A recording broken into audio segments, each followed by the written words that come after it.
Some of us sell, but all of us buy.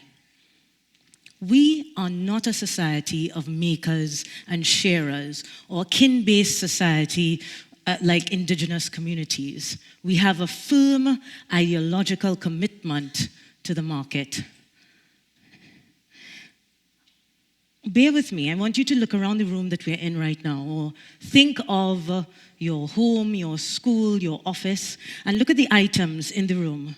Look at the chairs, the carpets, the cushions, the walls. Every single item did not just magically appear. It was bought. And what that means is someone decided to exchange their money for that item. Someone decided that that item had value to them. And when you think about it, our physical reality is really just a collective manifestation of what we, and by we I mean you and I, and corporations and governments, have chosen to place value on and buy. And so this means that every time we make a purchase, we have the ability to transform our reality. It is power. And what have we been doing with that power? Well, according to the Global Slavery Index in 2016, we have more people enslaved today than at any other time in global history. 48.5 million people enslaved, making the products, the food, the clothes that we buy. We bought this. And we bought this. And we bought this. And we bought this. And we did it because we use the power of purchasing unconsciously. You see, every single time we make a purchase, we are not only buying the item. Every item has a backstory. And that backstory is something we don't usually see, but it comes with a human, social, and environmental footprint, a cost. But that doesn't mean that we haven't been using the power of purchasing. We don't have replete in history examples of us coming together collectively, strategically, and with a purpose, using the power of purchasing to create real change. You remember the time during the anti-apartheid movement, the world, we came together and we said no.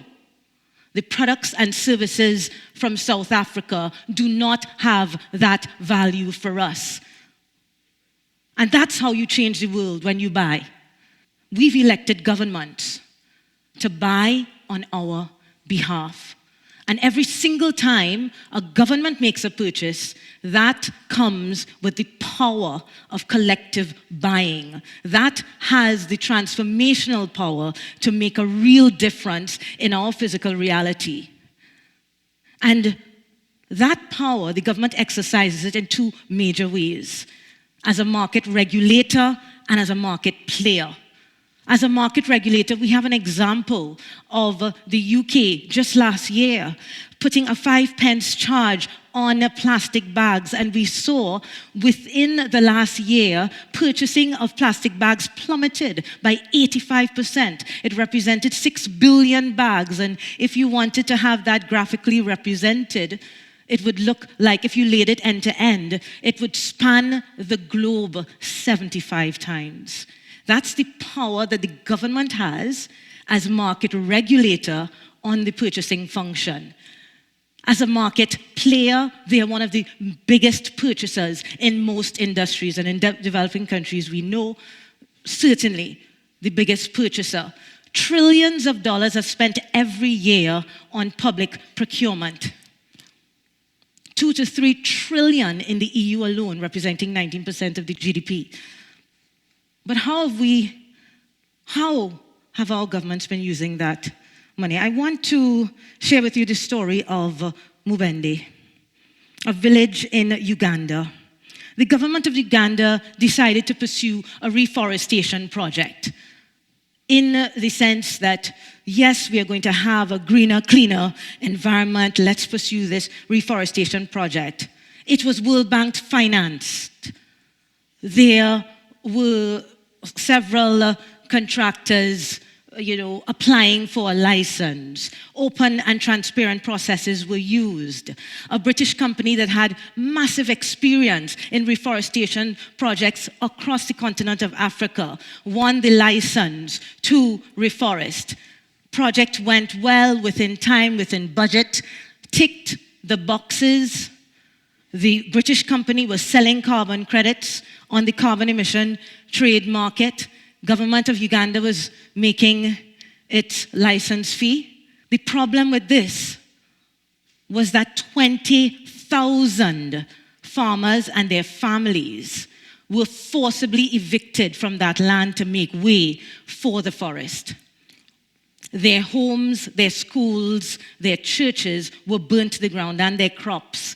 And it was reported in the New York Times that one 8-year-old child died. Those Mubende farmers are not doing as well as that company or the government of Uganda. They are still, to this day, displaced and living in shacks like that. Not self-sufficient, not able to feed themselves. And you may think, this is a singular project. This is crazy, Margaret. This is a singular project. But no, there is a serious epidemic of land grabbing taking place across the globe. There is a plethora of evidence. And there was a report in 2015, the International Commission of Journalists. They came together and they looked at 7,200 World Bank finance projects. Yes, World Bank. Finance projects between 2004 and 2013, and noted that 3.4 million people have been forcibly evicted and displaced across Asia, Africa, and South America. Something is fundamentally wrong with the way our governments are buying. And the dominant narrative, the explanation that is given to us for this is, political systems are weak and unstable, poor governance, and you know the word corruption. This is why these things are happening in these countries. This is why these governments are not able to meet the needs of their citizens. You also hear the resource curse. You all have heard that, the resource curse.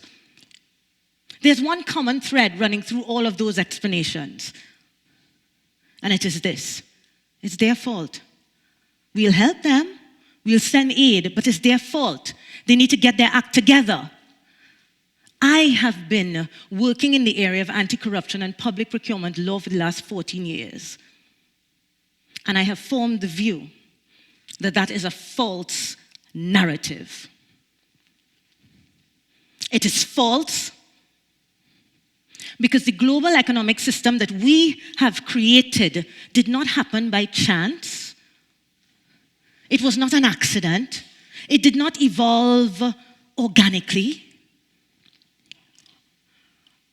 And there is no genetic reason for poverty.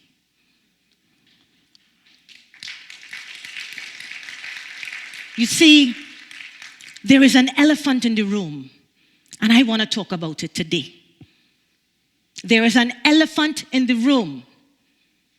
We have created a system where we have meticulously crafted the rules which govern who owns what, how that gets exchanged, and who has access to what.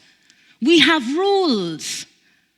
And over the last 30 years, we have an agenda with those rules. An agenda which says the market knows best, even if profit is put before people. Market knows. That is the rules of the game that we are playing in right now, and I'll show you how it impacts the way our governments buy. This is the dominant assumption. and how it impacts the way we buy. Good public procurement, when governments do it, open and competitive bidding, that's good for us. Transparent and accountable, great for us. Best value, of course you want to get a good deal, so you want to get the best quality goods at the lowest price. Well, there are massive problems with this paradigm because it's simply not fair to the developing countries to open up their markets. Their local suppliers do not have the capacity to compete. And you may think I'm doing the old protectionist argument. I'm not. Not one industrial nation today got there by open competitive procurement. Not one. In fact, every single industrial nation carefully circumscribed its imports, placed tariffs, and carefully protected its industries. And let's not even mention those little things we want to push on the wayside, slavery and colonialism. It's just not fair. And that's why you see, I love how Professor Hadron Chang puts it. They're kicking away the ladder. The same ladder that industrial nations climbed up to get rich, they're kicking it away. Another point, and this is a major point for countries across the board, the price that we are paying for our goods and services is not the real price. Tag back to what I said about the human, social, and environmental cost. Suppliers, when they give you a price, that's not included. So every single time you are making a purchase, you're paying the supplier's price, and you're not considering the impact on people and society. So how do we get out of this? How do we do this differently? I would say that we have to look at the way we define procurement. We define procurement as the acquisition of goods, works, and services. When we do that, we are focusing on what we are buying, but not what those goods, works, and services are meant to achieve in society, the outcomes. We are focusing on what we are buying, but not why we are buying it. And when you're focused on what you're buying, you just tend to stick with price and quality because you want to get that project in time and in budget.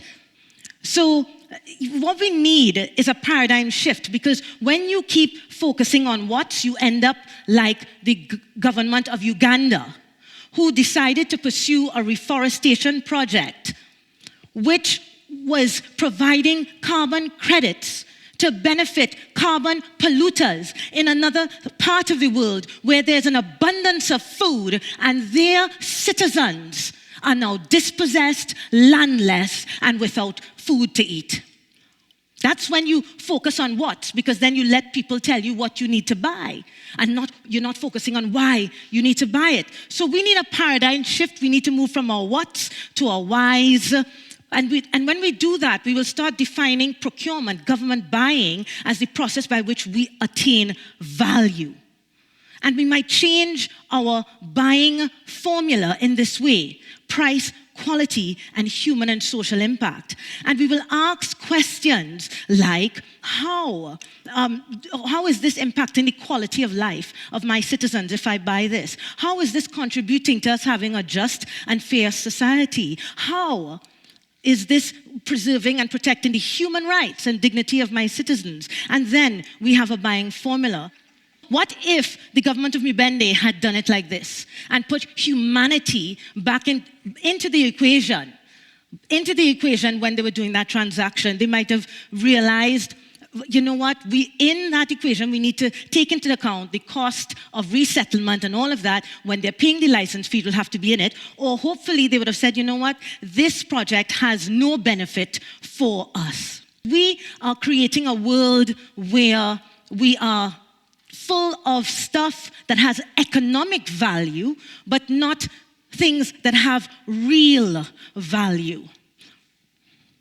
And even though the things with real value are very difficult to measure, that's no reason for us not to approach the task.